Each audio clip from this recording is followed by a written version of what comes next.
Ziyanda izityholo zolawulo olugwenxa kunye nokuphathwa gadalala kwabafundi nabasebenzi kwisikolo sabafundi abaneemfuno zemfundo ekhethekileyo iTakalani esiseDiepkloof Zone 6. Kwiveki ephelileyo omnye wabasebenzi uthethe negqiza leendaba zeSoweto TV ngalo mba, etyhola ukuba abantwana bahlamba ngamanzi abandayo kwaye batya ukutya okukumgangatho ophantsi. Okanti namhlanje umzali womnye wabafundi kwesi sikolo usondele ngaphambili naye etyabeka ezi zityholo zinye.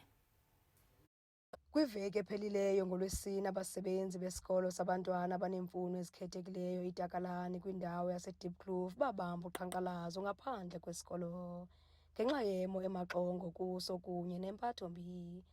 Ukulandela ezi zityholo, umzali onomntwana ongena kwesi sikolo ubalisa ngendlela le mpathombi ephembelele ekubeni umntwana wakhe agule de amse kwagqirha.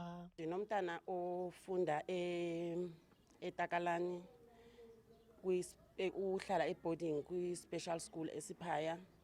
So ndifowuneliwe ngolwesine ekuseni kuthiwa mandizolanda umntana akaphilanga, unerashi imqalela ebusweni, manje seyispreadeka umzimba wonke. Ngafika ngabona ngempela irashi yakhona ibad, ndamthatha umntana ndamhambisa edoktheni. Isimo salaphayana asikho sihle kakhulu ebantwaneni ngoba ngikhumbula last ngengafowunelwa ngendaba ye-flu and makakhuluma umntwana uthi laphayana bageza ngamanzi abandayo.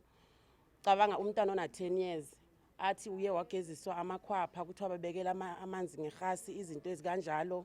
Uthole ukuthi sometimes abanye bayawashera lawo manzi. So angiyazi naleyo rashi leyo ukuthi maybe mhlambe beshera amanzi or kwenzakalani azaqubuke ngaleya ndlela leyana. Umama womntwana uZukiswa Makhasi uthi oku akumphathi kakuhle, ingakumbi njengoba inqununu yesikolo ingaziveli intweni iinkxalabo zabo. Sizamile ukukhulumisana nomuntu ophethe uprincipal walaphayana kulesa sikolo, zangeze emeetingini wathumela abantu bakhe.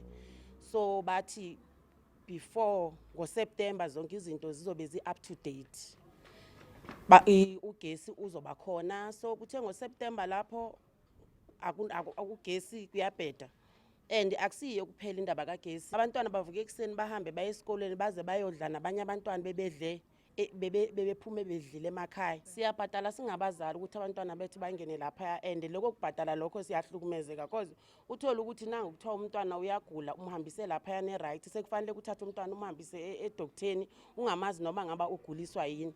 Lo mzali naye utsho ngazwinye njengabasebenzi umemelela ukuba inqununu yehle kwisihlalo sayo kufakwe entsha. Kwiindaba zeSoweto TV, ndinguNomzabalazo Mduka eFreedom Park.